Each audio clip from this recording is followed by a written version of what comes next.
we're Slayer, and I believe we're popular because we play what our fans want to hear. Our fans don't want us to be anything other than Slayer. I don't want to be anything other than Slayer.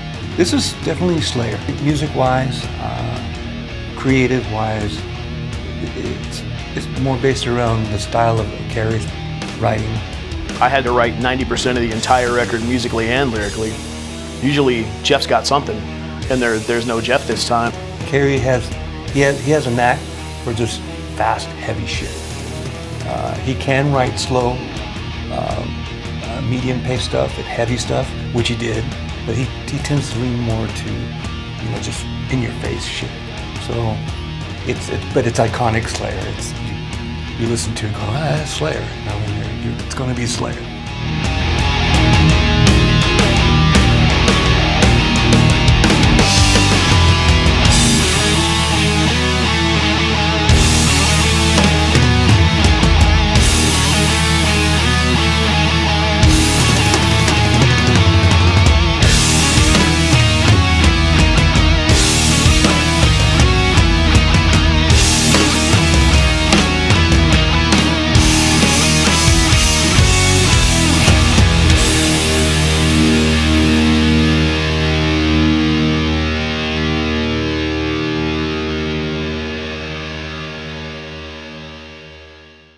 You know, then you throw my pipes in there, and then it becomes, okay, this is Slayer.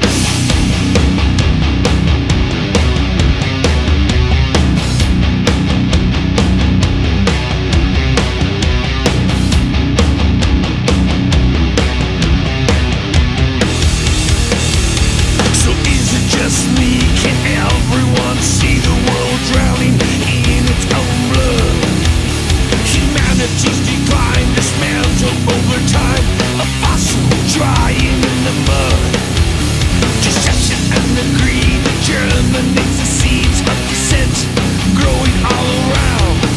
Is this beginning or the end? In darkness we descend, and I can't wait to see it all go down. No one's going to be disappointed with what we've done. Standing room, only all the world will attend. Front row center to the ultimate end. Mankind constantly parading its flaws. Tangled in charades of the orthodox laws. Like a fire storm raging out of control. Ignorance of all has taken its toll. Seems that blame is your personal hell. Dish it out to anyone but never yourself. And blow! No resurrection of the void! And blow! Extermination of the swine! Sick of this shit called policy. Lots of poor for a dead economy. Brain dead leaders of the world conspire. Acting with malice, only fuels the fire. No wonder people laugh, religion obsessed. Only wants a man to use confess. Kerry writes stuff, Jeff would write stuff, and then together they would write stuff. So we have one of his songs that was done, when did we do that one? Sometime in the last few years. But Tom, it's called Piano Wire, and Tom went in and re-sang it. I think we recorded it with the last album, and it just wasn't used. So Tom, it's that point in the session where you're just trying to finish things and seeing if you like it, and Piano Wire didn't really get its what it deserves. So this time, we basically kept the tracks, had Paul play drums to it, and had Tom re-sing it. So it's a complete tune. God's here and now. Raise the flag as it burns. Nation blood will not be lost. A lot of the stuff was pinned by Kerry, and a lot of his topics are usually more religious oriented. He's got a few topics about, I guess, human behavior. The difficult thing was getting topics that I could talk about, write about, bitch about, and have them not sound the same. That's a hard thing because you only got one person's perspective as opposed to mine, Jeff's, and Tom's, which come from 3 different angles. But his theme is basically around religious themes. I helped maybe iron out some of the wrinkles in some of the songs that I felt that, you know, some of the songs felt needed. That was the hardest thing, but I tried not to think about that as much and just either get a couple cool lines in a chorus, a couple cool lines in a verse, a cool title, and just marry that title to the song that it fits, and just go from there. One of the songs is called Vices. You know what I mean? So that has that song is based around you know, how social vices that people have and how people are. Stop and think of society's impotence and the reason behind its incompetence. Faith in God is to fight, break under tyranny. What belongs to you, find the real irony. Life drags on and we watch it bleed. Of controversy and madness we feed into rust. You can't deny. A little violence is the ultimate drug. Let's get high. Everybody's got a vice, everybody's got a crutch that for a lot of people it's religion, of all things, but you know, drugs, alcohol, women, whatever. That's where I came from with Vices. Vices that's gonna be a really cool song to play live. I would play any of these songs live. It's pretty cool.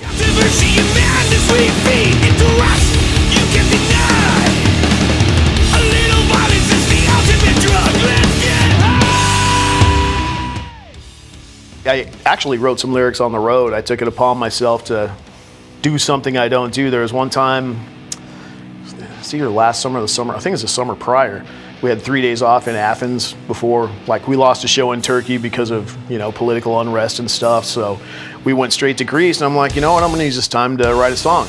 And that's why I wrote Cast the First Stone, the whole tune. I finished it in Greece. So if we ever play Greece and we play that song, I'm sure they're gonna like it better because I wrote it there.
Cast the First Stone probably for me might be things that for myself I like the best. But I focus more on the things I'm not happy with sometimes, so that's my problem. And then, you know, on top of that, we got Paul. You know, Paul is like the only other drummer that we've ever had other than what happened with Mr. Lombardo. I was in Slayer a couple times, yeah. Yeah.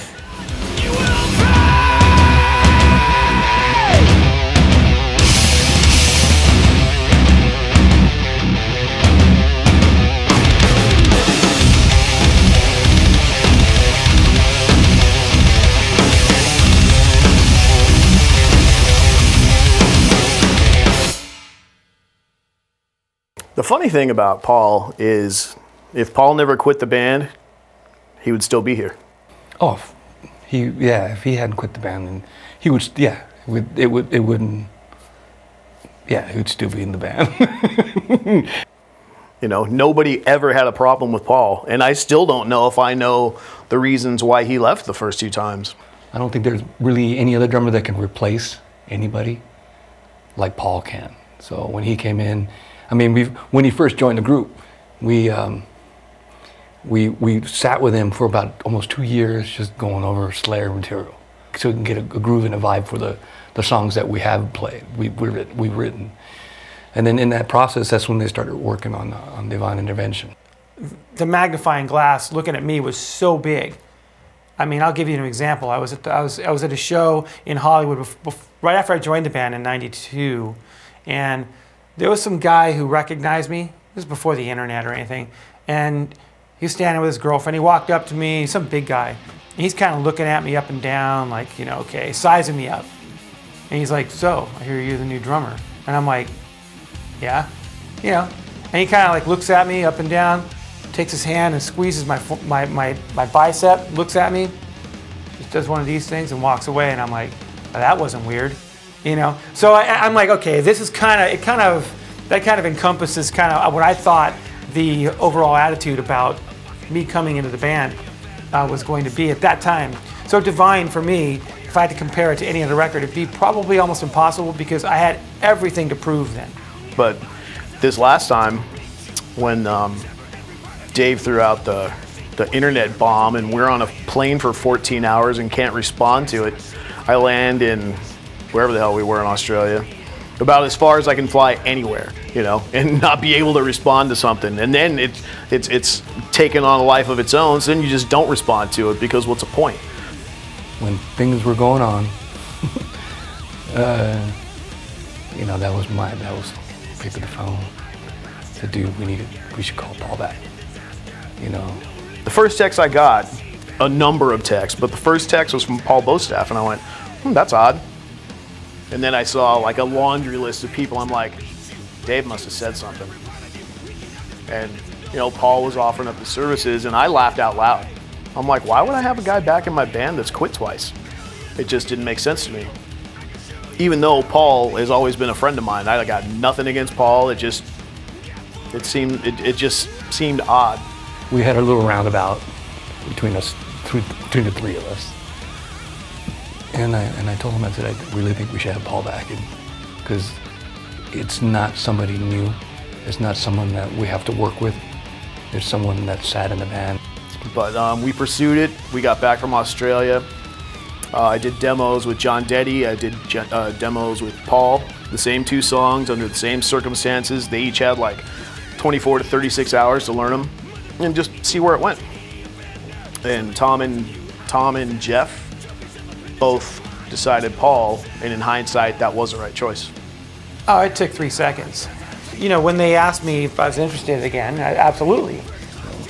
I'm glad he's back, though, because that makes life easy for everybody, you know, as opposed to having to try to work with someone that we've never worked with. He's a familiar face. Everybody knows Paul, and Paul was a member. I mean, stylistically, things have changed for me. The priorities in which I was trying to achieve certain things, but one thing remains the same. It's got to be Slayer.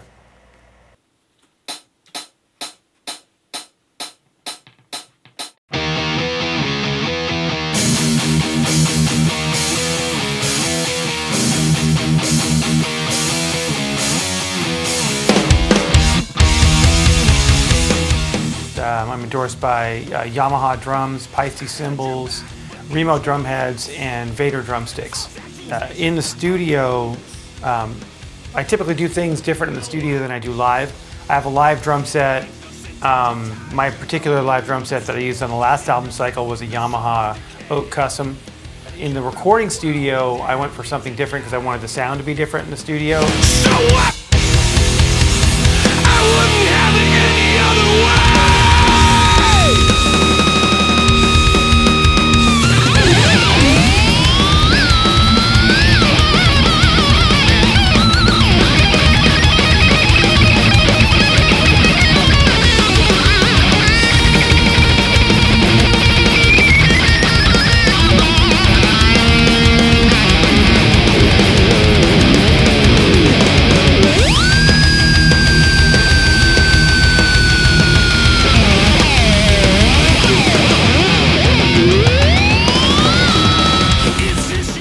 instead of using the Oaks, I used Yamaha recording customs, which are bird shells, and I used the Maple Hybrid bass drums.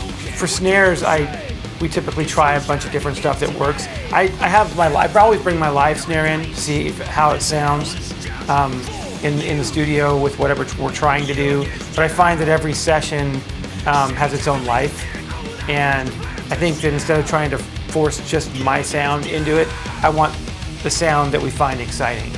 You know, at the moment, whatever it's just, there's a spirit of what you're trying to get at that moment, and I think that the snare drum, especially for me, is probably, to me, one of the most important parts of a kit. You know, it's the identity of a drummer, it's the identity of the drum set. So we spend time, you know, looking for that, or one or two sounds that we can intersperse in between slower or faster songs, or it just gives each song a different kind of vibe. Just you! You're just you!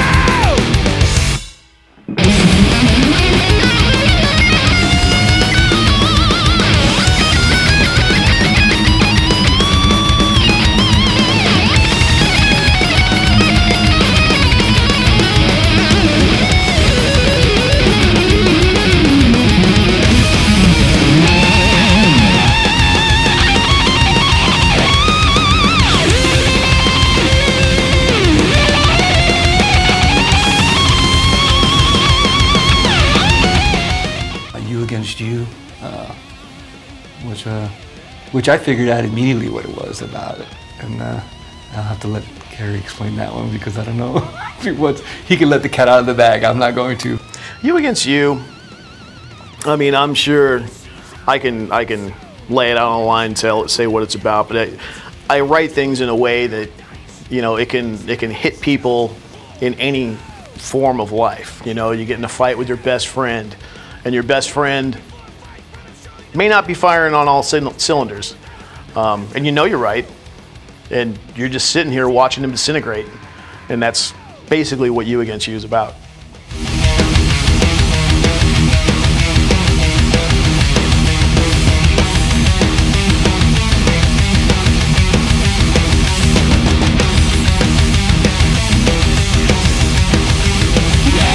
I've never worked with Terry Date before. So, you know, when I found out we had Terry Date slotted to produce the record, I was very excited about it because, you know, Terry has worked on some legendary albums. I mean, you know, some of my favorite heavy metal albums ever. And I knew that he had done Pantera stuff, and then like, well, he's done other stuff, and then they gave me, you know, they sent a roster of a list of stuff that he'd done. I'm like, he did that record, he did this record. I'm like, wow. For me, it's basically based on respect. Because if I don't respect somebody, you're not going to talk me into playing something I think sounds fine anyway. And like I said, me and Terry hit it off. You know, he's kind of like, he'll listen and he'll tell you whether he likes it or not. Me being a singer, I need something like that can tell me, you know, and they'll go like, that sounded great. You know what I mean? As opposed to having someone tell you how to do something that you've done for 30 years. You know what I mean? So I really like working with him because he was so cool with that. It just doesn't have quite the right pocket or something. But we'll get the choruses first, then we'll come back to those, unless you want to do it different. But first time I ever worked with him, so I thought he'd be this like stern taskmaster, you know. And he would just like, you just look at me and like, as long as the vibe was cool, he didn't care. And sometimes though I need direction, otherwise I'll keep doing something over and over, even if I had a really good one already. We'll tackle this in 2 parts because I never thought I was soloing over the other part, so I never really gave that a thought. So. okay. Whenever I try ideas, you're never really sure about shit you do. You just do it and then thinking, wow, that sounded cool. What do you think of that? He'll tell, you know, let's try another one. Let's try it again. You know, I kind of hear what you're trying to do. Just do it again and see if you can come up with something. Or he'll say, nah, just stick with what you were doing. You know what I mean? He would guide me, which is what he's supposed to do, which is awesome. So a lot of the stuff came out fucking awesome because of him. So. Now, there's some timing maybe down in here, like you were just a little bit off the beat a little bit, like just not quite on it. But I don't want to be a producer. When I'm done doing this, I don't want to produce because I don't have the patience for it. You know, I just don't want to get involved in that. And that's what we hire a person like Terry Date for. That's his job in my book. And he did it well. At the end of the day, the final mixes, the drums sound great on their own.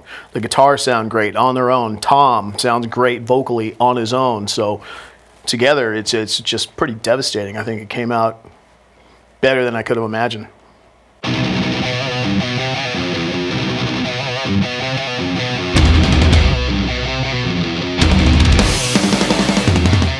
Did I do something different in the studio with my rig? No. I might have used different heads, but they're the same heads, just maybe different ones. And the reason being is because we had our main A rig out, you know, for some random shows while we recorded, which is usually something we don't do. So rather than ship my A rig everywhere when it doesn't have to be there, I just used some that was still my signature heads. I think I just ran one into 2 cabinets, which I think in the past I might have used more. But I mean, essentially it's the same sound. Guitars, I did have my main guitars because I could travel with those. Like, I have 3 main guitars live, and that's what was in the studio. For the B tunings, I had my stage guitar at the studio as well. So everything was, you know, derivative of what I play live. And then when I switched to the second rhythm guitar, I would change guitars so it sounded different. But they did set up Lemmy's Marshall series stack that they came out for. We used that, and then we used the P bass, ESP P bass. That's how we do it. That's about it. There ain't really much. You know, you put up a bass plate, figure out which one you really like, and the P bass was the one that did like that style. So we used that one, and if the sound wasn't quite right coming out of the bass amp, then they throw in the guitar amp sound and try to blend it in and blend sound.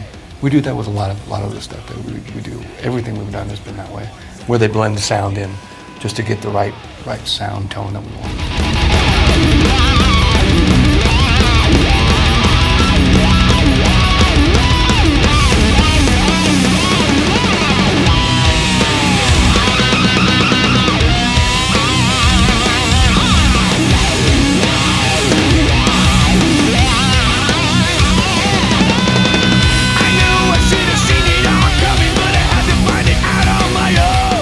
Chasing Death is about people living, chasing death, living in a fast lane, and just doing things that will might, you know, bring death a little quicker than it should be. You know what I mean? So, you know, and that was the gist of that song for me. I'm losing friends to addictions. I'm losing friends to, you know, a lot of things you don't expect, and then when it starts happening, it pisses you off. And it was kind of me venting about it. I lost my guitar tech, what's it been, 3 years now? A good 8-9 year guitar tech, and I didn't think I'd ever need another guitar tech. He was my guy. Then out of the blue, died in his sleep. And that's basically what Chasing Death is about. It's talking about it. I'm sure people are in my shoes that have that same kind of thing, you know. Some of your friends, you know they need help. Some of them you don't. Some of them you try to give them help. Some of them don't want it. And that's it. That's just part of life. And I think that song kind of sums it up. Repentless is the same thing. It was like just doing it and not giving a shit.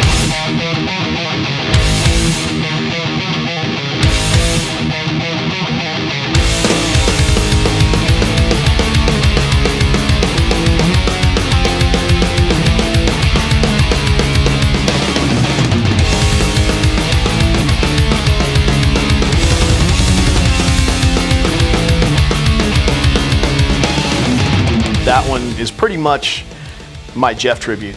I call it the Hanneman anthem. It's my perspective of Jeff's perspective. It's what I think. If Jeff wrote a song for himself, Repentless. Every fucking day, I hate the life, hate the faith, hate the fucking scene. Busy match and ego, fuck the vanity. And got the time, I don't want anything from you. Feeding on my tolerance is all you fucking do. No looking back, no regret, no apologies. What you get is what you see. Live fast.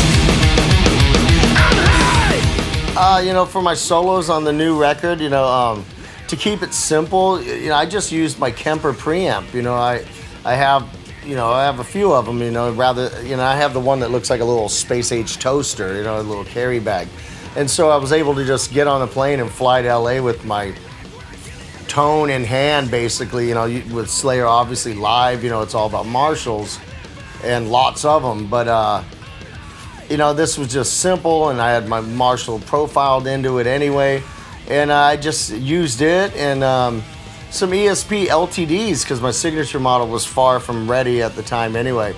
And so they just I didn't even bring my own guitar. They brought a couple down, and I just went in and just kind of went for it.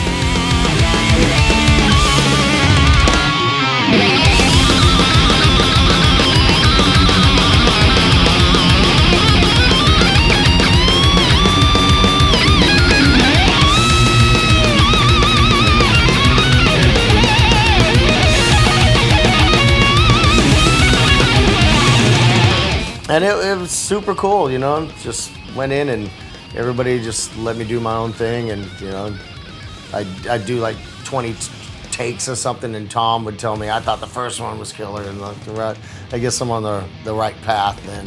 I tried to think what the fans would like if the fans could pick out how it went down. And in my opinion, I think fans would be cool with Holt participating on leads, since a lot of this stuff was written. We're killing ourselves a little more every day! It seemed like the right way to go about introducing Holt as a guitar player on a Slayer record. When the whole issue came up with finding someone to sit in for Jeff,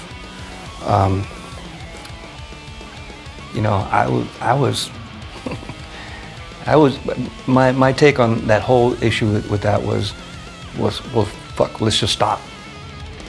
We'll stop and we'll wait. We'll wait for Jeff to get better. His whole arm and stuff. That's where I was at. And then when there's names were started flying around, I didn't want any of that. So someone brought up Gary, and I was like, my ears perked up because Gary's a good friend. If this is going to happen, let's ask Gary. See how he feels about doing something like this if he wants to. And because that's the only person in my eyes that could do it. Because we were good friends with these guys, especially and then him and Jeff were good friends. So, and Gary said, yeah, you could do it. And Gary's fucking an amazing guitar player. Holt was my first choice from day one, so I'd be a hypocritical retard if I turned the table and said, no, this isn't the guy. He is the guy. Well, I was out on tour, with Exodus on the 70,000 Tons of Metal cruise, the inaugural one. And Kerry texted a friend of ours, Bob Tyrell, and I guess he just didn't want to bother me while I was playing. And Bob says, Kerry said, call him when you get to shore. And I called him, and he told me what was going on. And, and at that time, I actually was really adamant about wanting to take like most of a year off with Exodus. I just wanted to write and stay off the road for a bit and work on music and relax, because Exodus had been going nonstop for a long time, since like 2003. But since I did have the time available, I said, sure, we're all super good old friends, and I'm more than happy to help you out. I thought it was going to be like, a couple of tours or something. It was more up to Gary. It's more, you kind of leave it up to him. It's like, dude, you okay with doing this? Because he's got Exodus. He's got, that's his growing kid right now. He's got 30 years of Exodus. So it's a full-grown adult now. So that's his baby, so we left it up to him, and I think he likes it because it's changed his life a little bit. So, he deserves it. He's been around for a long time doing what he's doing, and I think this is good for him. I'm very happy for him. I'm glad that he's able to do what he's doing, and I'm glad that we can help him do what he's doing. The funny thing about it is I love playing with Gary.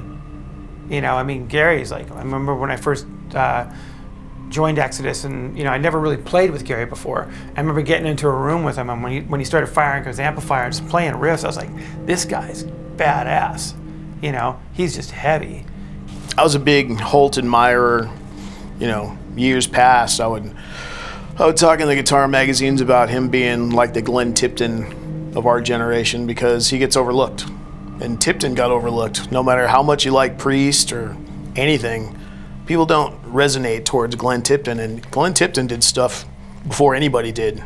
And he's just, you know, a phenomenal guitar player and tasty and good as they come. And that's how I looked at Holt years ago.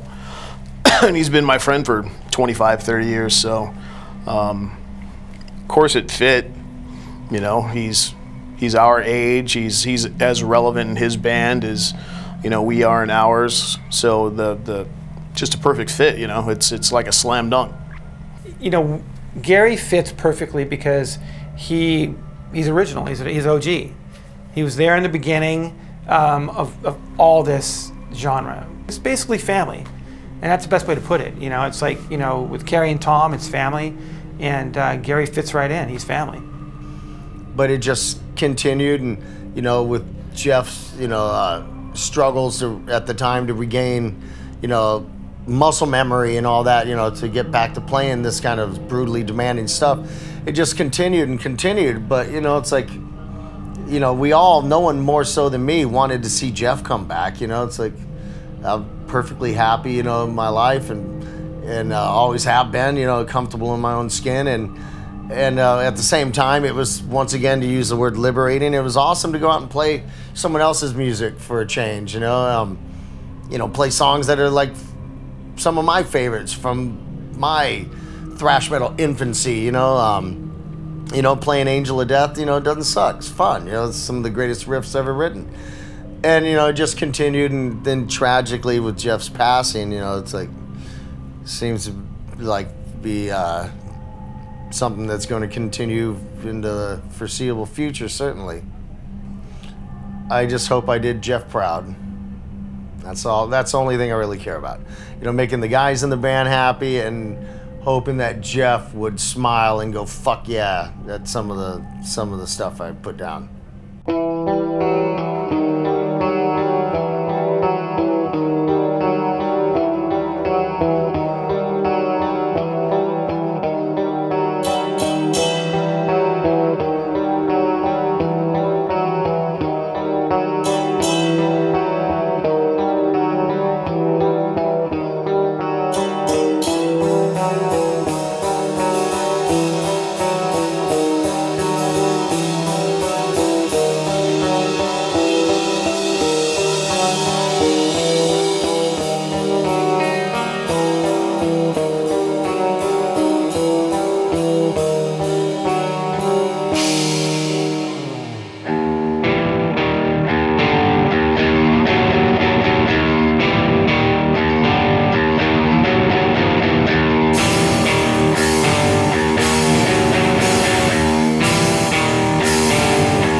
Stillness Comes, obviously a murder type song about a serial killer.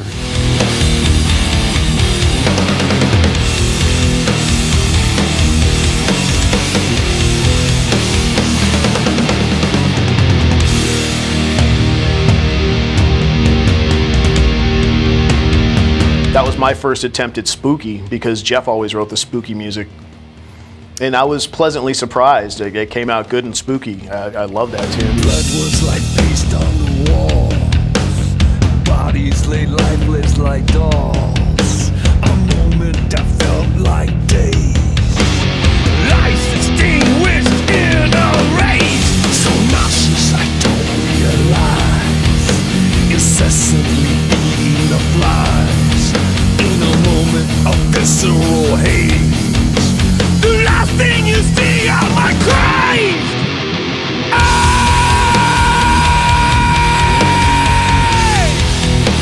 The last thing you see on my eyes. And the lyrics came another time in Europe. There's so much downtime, and it's hard to convey because there's so much downtime and you're so fucking busy. Never abstain. Blood falls from the ceiling like rain. Patiently I unleash my violence, ingesting the sweet sound of your silence. In darkness, this feeling I love, to be covered in blood, blood from above. Like this one, it was on the festival runs in Europe, and when we get booked on those, it's like 8 darts. Throw them all at the dartboard, which is a map. Say, okay, we're gonna start here. The farthest one away from that's over here, so you're gonna go there next. Then you're gonna go back up this way. Then you're gonna be over here for an afternoon show. And just the travel and everything is just nightmarish. So there was this one time we stayed in a town, I can't remember what country we were in, but we had to drive like 3 hours to get to the venue site in vans. You know, nothing comfortable. It's just, here we are, you know, we're not drinkers before we play, so we're pretty much in hell. And I just had my phone out and I'm just writing down lyrics. And 90% of that became When the Stillness Comes.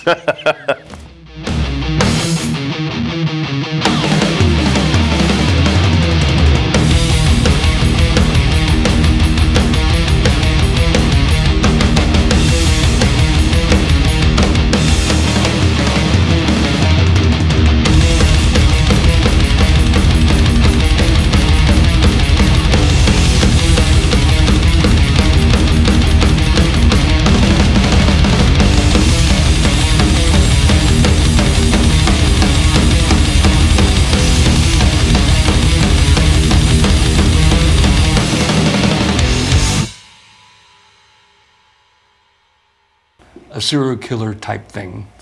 It's funny how I take advantage of my time, but yeah, that's a story for that one. We'd have days off on tour, and he's sitting in his hotel room, you know, writing music or writing lyrics, or even sitting backstage working on riffs. You know, so I saw it firsthand. You know, the amount of effort he put into this, and it shows in the product.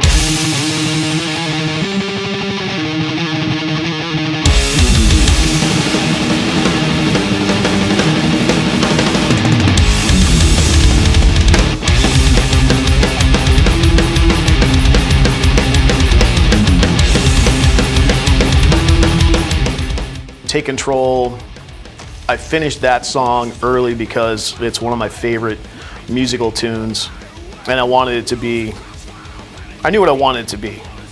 I didn't know what I wanted to say, but I knew what I wanted it to be. I wanted it to be strong, powerful, and that one is another song that'll be a gigantic live tune. Inject your system with something new, such a terror to lead the view. Why call it land of the free? Political banter. If you ask me, diffuse the problem. The question is how. With imminent conflict, the answer starts now. I can say we're not the answer to the ones that go. Here to stay. We're just the ones that won't go away. We will take control of this disaster called society. I despise the mediocrity. So now I'm going to introduce such a terror that's on the loose. We have a lot of leftover material this time, which we don't usually, so I think we're halfway towards a next record, which is like songs falling out of my pocket, so to speak, because fucking Slayer never has extra shit. Nothing has lyrics, but I think we recorded 5 or 6 other ones with all strings, and they're essentially done unless lyrics make them change. But, you know, we're set up to tour 3 years for sure. If it gets slow in 2.5, then maybe we address that record and get one out sooner. It's still Slayer, you know what I mean? It's like, we're going to tour the world, we're going to tour behind this record, we're going to deliver the same energy and everything that Slayer fans have come to love from the band, they're going to get. We're going to take it out to the masses and shove it down their throats. You know, the album's killer. Kerry did a remarkable job. I am the propaganda war machine, the face of fury and insanity. So when society is dumb straight, I'll be the one to pave the way. They'll never fuck with my reality, 'cause this right here to me is unity. When all is done, we'll have all the show. A domination that we'll never know. We will take control. Shit. What's in store for Slayer, man? It's already started. I mean, the record isn't even out yet, and it's already started. It started with this photo shoot. We're gonna do an interview in New York next week, Monday and Tuesday. We'll be in New York. So it's already started, and they've already got the year planned next year, and so, you know, then sacrificed another 5 years of my fucking life. But I guess that's what happens when you sell your soul.